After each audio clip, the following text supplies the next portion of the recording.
Zero to advance level spoken English course की आज class number 3 है, जो कि बहुत ज़्यादा ख़ास है।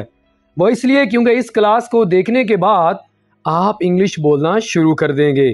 दोस्तों, इस क्लास में मैं आपको बेसिक ग्रामर नहीं सिखाऊंगा, बल्कि जैसा कि मैंने आपको बताया कि इस क्लास के बाद आप इंग्लिश बोलना शुरू कर देंगे, तो मैं आपको यहाँ पर ट्रेन करने आया हूँ, ना कि आपको ग्रामर या उसके रूल्स सिखाने। लिहाजा आपने इस क्लास को मेरे साथ पूरा देखना है। अगर आप हमारे इस चैनल पे न्यू है तो हमारे चैनल को कर दीजिए सब्सक्राइब और साथ में बेल आइकन को प्रेस कर दें। तो चले फ्रेंड्स, हमारे आज के क्लास नंबर 3 का आगाज़ करते हैं। दोस्तों, इससे पहले कि हम आज की क्लास का आगाज़ करें, मैं चाहूँगा कि आपको ये पता होना चाहिए कि हमने पिछले सबक में आपको क्या सिखाया था। फ्रेंड्स, हमारे पिछले सबक में हमने बात की थी वाज और वर की, यानी आपको वाज और वर को आप अपनी डेली रूटीन में ग्रामर के लिहाज से किस तरह स्पोकन इंग्लिश में इनको यूज़ कर सकते हैं, आपको हमने पिछले सबक में ये सिखाया था। अगर आपने हमारी पिछली क्लास को मिस कर दिया है तो उस वीडियो का लिंक आपको नीचे दिए गए डिस्क्रिप्शन में मिल जाएगा। तो चले फ्रेंड्स, हमारी आज की क्लास नंबर 3 का बाकायदा आगाज़ करते हैं। दोस्तों, इंग्लिश बोलचाल करते वक्त हम दो तरह के सेंटेंसेस का इस्तेमाल करते हैं। एक तो वो सेंटेंसेस जिसमें आप किसी काम के बारे में बात करते हैं, जैसे कि खाना, पीना, रोना, जाना, हंसना या बोलने वगैरह का। यानी एक तो हमारे पास उस तरह के सेंटेंसेस होते हैं जिसमें हम किसी काम के बारे में किसी को कह रहे होते हैं, किसी को खाने की बात कर रहे होते हैं, रोने की बात कर रहे होते हैं, जाने की बात कर रहे होते हैं, हंसने की बात कर रहे होते हैं या बोलने की बात कर रहे होते हैं। जैसा कि आप कहते हैं कि मैं काम कर रहा हूँ, वो खेल रहा है, हम सफ़र कर रहे हैं, तुम किताब पढ़ रहे हो, वो आ रही है, वो सो रही है, वो जा रही है वगैरह। तो सेंटेंसेस की एक वो एग्जाम जिसमें हम किसी काम के बारे में बात कर रहे होते हैं, यानी किसी को कोई एक्शन करने का बोल रहे होते हैं, जिसमें हम किसी काम के होने की बात कर रहे होते हैं। एक तो हमारे पास आ जाती है वो टाइप, जैसा कि मैंने आपको एग्जांपल दिया है, काम करना, वो खेल रहा है, वो सो रहा है, वो जा रहा है, वो क्रिकेट खेल रहा है, वो मोबाइल यूज़ कर रहा है, वो लैपटॉप यूज़ कर रहा है, वो दूध पी रहा है, वो गाड़ी चला रहा है। यानी इस तरह के जो सेंटेंसेस होते हैं, हम बोलते वक्त इनको इस्तेमाल कर रहे होते हैं, किसी काम की बात कर रहे होते हैं, किसी एक्शन के होने की बात कर रहे होते हैं। एक तो हमारे पास होते हैं इस तरह के सेंटेंसेस, ठीक है। नंबर 2, हमारे पास वो सेंटेंसेस होते हैं जिसमें हम किसी काम के बारे में बात नहीं करते, हम सिंपली बात कर रहे होते हैं। जनरली हम किसी एक्शन की बात तो नहीं करते, यानी उसमें हम टेंसेस की बात नहीं करते, बल्कि हम बग़ैर किसी टेंस के हम जुमलों की बात कर रहे होते हैं, हम बोलचाल कर रहे होते हैं। जैसा कि आप कहते हैं, मैं अच्छा हूँ, मेरे पास एक कार है, वो अच्छा डॉक्टर है, ये मेरा घर है, वो उसका पेन है, ये उसका मोबाइल है, ये मेरा लैपटॉप है, वो उसकी दुकान है। तो यानी इस तरह के फ़िक्रा जिसमें आप अपने बारे में बात कर रहे होते हैं, आप अपनी चीज़ों के बारे में बात कर रहे होते हैं, आपके पास जो मिल्कियत होती है उसकी बात कर रहे होते हैं। सिंपली आप किसी चीज़ के बारे में बात कर रहे होते हैं, उसमें आप एक्शन की बात नहीं करते, यानी किसी काम के होने के बारे में आप बात नहीं कर रहे होते, बल्कि आप सिंपली किसी भी चीज़ को लेकर आप उसके बारे में बात करना शुरू कर देते हैं। जैसे कि आप आम तौर पर इंटरव्यू देखते हैं तो उसमें जो सेलिब्रिटी होती है वो अपने बारे में बात कर रही होती है कि मैं ये करता हूँ, मेरे पास ये है, मेरे पास वो है। तो आम तौर पर आप जो इंटरव्यूज़ वगैरह देखते हैं उसमें वो अपने बारे में बात कर रहे होते हैं, उसमें किसी एक्शन की बात नहीं कर रहे होते, ठीक है। तो यहाँ तक आपने क्या सीखा कि हमारे पास सेंटेंसेस दो तरह के होते हैं। एक तो वो सेंटेंसेस जिसमें हम किसी काम के होने की बात कर रहे होते हैं, जिसमें हम एक्शन की बात कर रहे होते हैं, जिसमें हम ये कह रहे होते हैं कि फ़लाँ बंदा वो काम कर रहा है, फ़लाँ बंदा गाड़ी चला रहा है, फ़लाँ बंदा मोबाइल यूज़ कर रहा है, ठीक है। तो दूसरे हमारे पास वो उस तरह के फ़िक्रात होते हैं जिसमें हम किसी काम के बारे में बात नहीं कर रहे होते, बल्कि सिंपली हम बग़ैर टेंस के उसके बारे में बात कर रहे होते हैं। यानी आप अपने बारे में बात कर रहे होते हैं, आप किसी दूसरे बंदे के बारे में बात कर रहे होते हैं, ठीक है। तो उसमें आप किसी एक्शन की बात नहीं कर रहे होते, ठीक है। तो दोस्तों, यहाँ तक हमने दो चीज़ें सीख ली हैं, टेंसेस वाले फ़िक्रात और नो टेंसेस वाले फ़िक्रात। टेंसेस वाले फ़िक्रात कौन से होते हैं? जिसमें हम किसी एक्शन के बारे में बात कर रहे होते हैं, जिसमें हम प्रॉपर टेंस को इस्तेमाल करके हम बात कर रहे होते हैं। अगर आप नंबर 2 पे हमारे पास वो फ़िक्रात आते हैं जिसमें हम किसी काम के बारे में बात नहीं करते, हम टेंस का इस्तेमाल नहीं करते, यानी हमारे पास जो 12 टेंसेस होते हैं हम उनका इस्तेमाल नहीं कर रहे होते, हम सिंपली बगैर टेंस को इस्तेमाल किए हम एक दूसरे के साथ गपशप लगा रहे होते हैं, ठीक है। तो वो हमारे पास क्या होते हैं, एक तो हमारे पास होते हैं टेंस वाले फ़िक्रात, नंबर 2 हमारे पास होते हैं नॉन टेंस, यानी वो फ़िक्रात जिसमें हम किसी भी टेंस का इस्तेमाल नहीं कर रहे होते, हम वैसे सिंपली किसी चीज़ के बारे में बात कर रहे होते हैं। थोड़ा सा आपको एग्जाम्पल के साथ समझाते हैं। ये हमारे पास वो फ़िक्रात है जिसमें हम टेंस का इस्तेमाल कर रहे हैं, और ये हमारे पास वो फ़िक्रात है जिसमें हम टेंस का इस्तेमाल नहीं कर रहे, यानी कि हमारे पास बगैर किसी टेंस के ये फ़िक्रात होंगे। टेंस कैसे है, शी वेंट टू स्लीप, यहाँ पर हमने सब्जेक्ट का इस्तेमाल किया, वर्ब का इस्तेमाल किया, और यहाँ पर हमने ऑब्जेक्ट का इस्तेमाल किया, यहाँ पर हमने पास्ट का इस्तेमाल किया है, ठीक है। ही पेड द अमाउंट, उसने पैसे अदा किए। ही हेल्प हिज मॉम, उसने अपनी वालदा की मदद की। तो यहाँ आपने देखा तीनों सेंटेंसेस आपके पास है, यहाँ पर हम टेंस का इस्तेमाल कर रहे हैं। नीचे देख लेते हैं, ही इज़ ए डॉक्टर, वो एक डॉक्टर है। यहाँ पर हम किसी टेंस की बात तो नहीं कर रहे हैं ना, हम सिंपली किसी भी शख्स के बारे में बात कर रहे हैं कि वो कौन है। वो एक डॉक्टर है, वो एक इंजीनियर है, वो एक उस्ताद है, वो एक तालिब इल्म है, वो ज़हीन है। तो इस तरह की जो बातें होती है ना, ये इसको हम टेंसेस में इस्तेमाल नहीं करते, इनको हम कहते हैं जी नॉन टेंसेस सेंटेंसेस। इनको हम क्या कहते हैं, नॉन टेंस सेंटेंसेस, यानी जिसमें हम बगैर किसी टेंस के हम बात कर रहे होते हैं, ठीक है। वो एक नर्स है, शी इज़ अ नर्स, मैं एक तालिब इल्म हूँ, आई एम ए स्टूडेंट। तो यहाँ पर आपने देखा तीन वो फ़िक्रात जिसमें हम टेंस का इस्तेमाल कर रहे हैं, और ये हमारे पास तीन वो फ़िक्रात हैं जिसमें हम किसी भी टेंस का इस्तेमाल नहीं करते। आई होप कि अब आपको समझ आ गया होगा कि हमारे पास दो तरह के सेंटेंसेज होते हैं।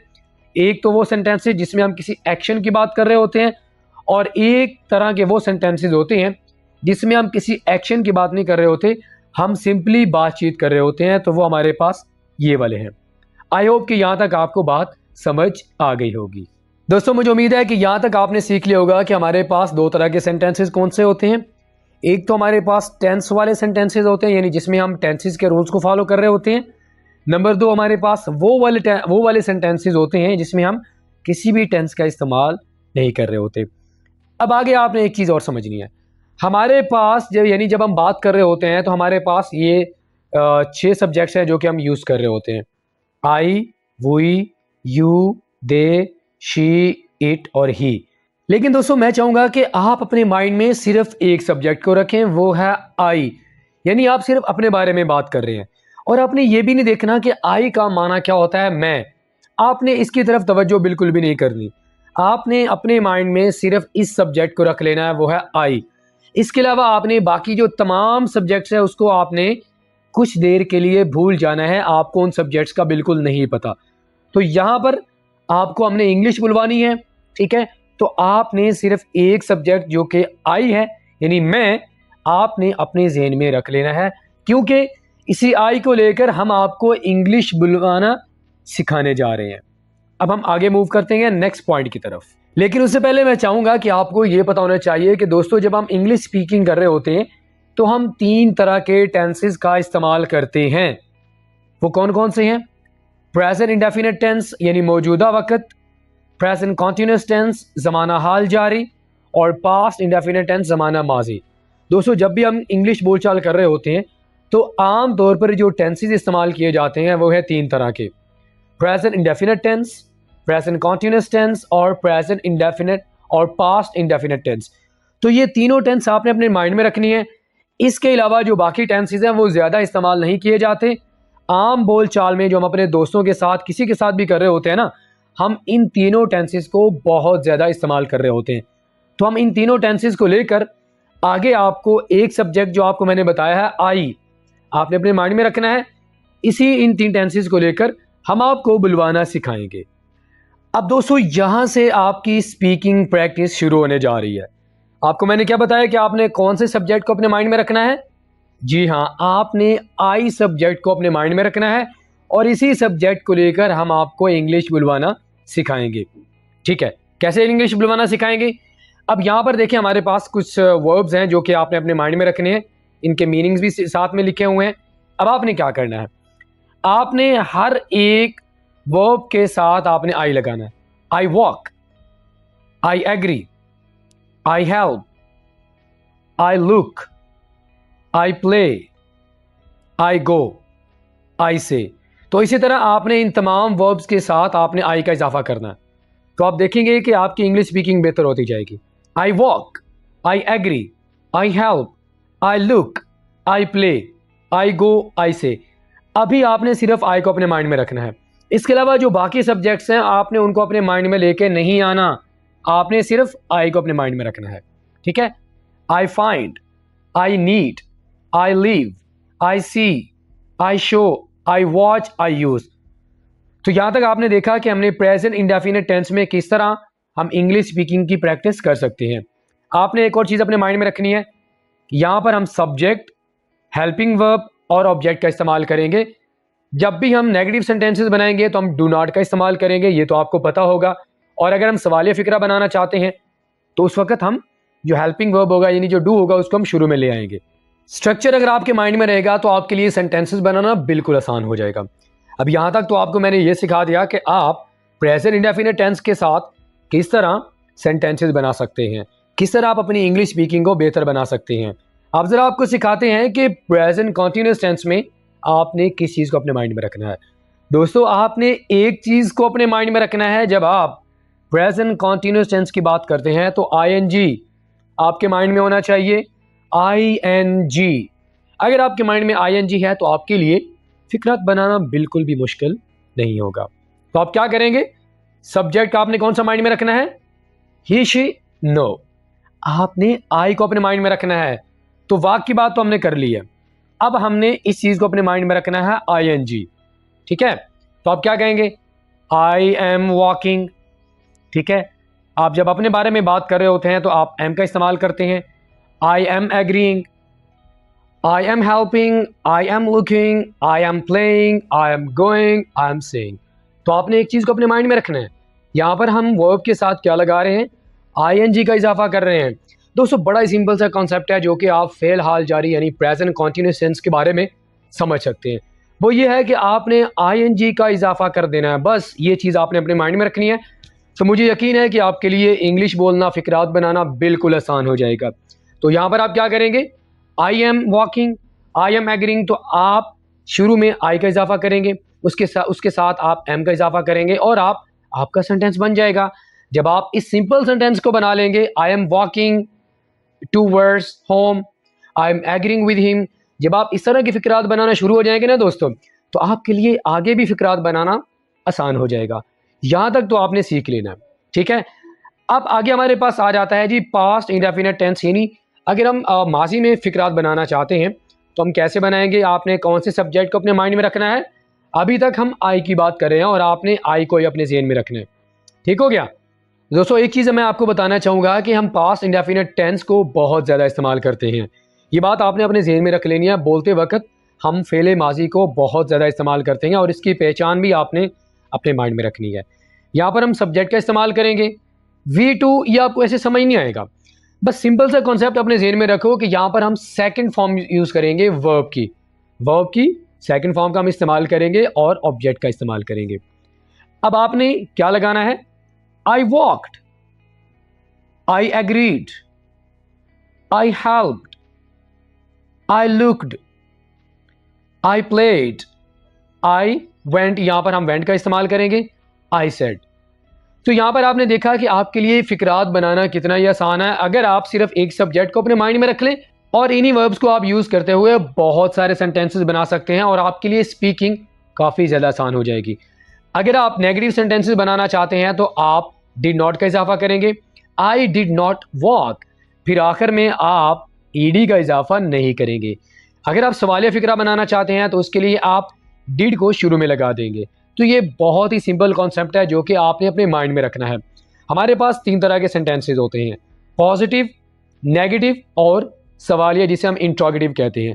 अगर हम एफर्मेटिव सेंटेंसेस की बात करें तो हम सिंपली कहते हैं आई स्लीप, मैं सोता हूँ, आई प्ले, मैं खेलता हूँ, आई डू नॉट प्ले, ये हमारे पास नेगेटिव आ जाएगा, आई डू नॉट प्ले। ठीक है।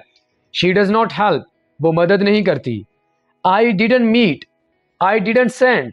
तो देखा आपने, हमारे पास सेंटेंसेस बनाना बहुत ही आसान हो जाएगा अगर हम अपने जहन में कुछ कॉन्सेप्ट होते हैं उनको अगर हम अपने माइंड में रख लेंगे तो आपके लिए सेंटेंसेस बनाना निहायत आसान हो जाएगा। दोस्तों अब यहाँ तक आपने ये सीख लिया कि आपने आई सब्जेक्ट को यूज़ करके आपने कितने सारे सेंटेंसेस बनाना सीख लिया। मुझे उम्मीद है कि आपके लिए अब काफ़ी ज़्यादा आसान हो जाएगा इंग्लिश स्पीकिंग करना। अगर आपने अभी अभी इंग्लिश सीखना शुरू किया है तो आपके लिए ये लेसन काफ़ी ज़्यादा हेल्पफुल साबित होगा। अब आई सब्जेक्ट को आपने यूज़ कर लिया है तो इसी तरह आपने पीछे जाना है। आपने ही सब्जेक्ट को लेना है, शी सब्जेक्ट को लें, वी को लें, यू को लें, दे को लें। इन्हीं सब्जेक्ट को यूज़ करते हुए आपने इन तमाम के साथ आपने यूज़ करते जाना है तो आपके लिए सेंटेंसेस बनाना आसान हो जाएगा। दोस्तों जब आप एक सिंपल सा सेंटेंस बनाएंगे तो आगे खुद ब खुद आपके लिए बोलना आसान हो जाएगा। ऑलराइट फ्रेंड, तो इसी के साथ ही आज का हमारा ये ख़ास लेसन जो कि हमने आपके लिए तैयार किया था यहीं पे ख़त्म होता है।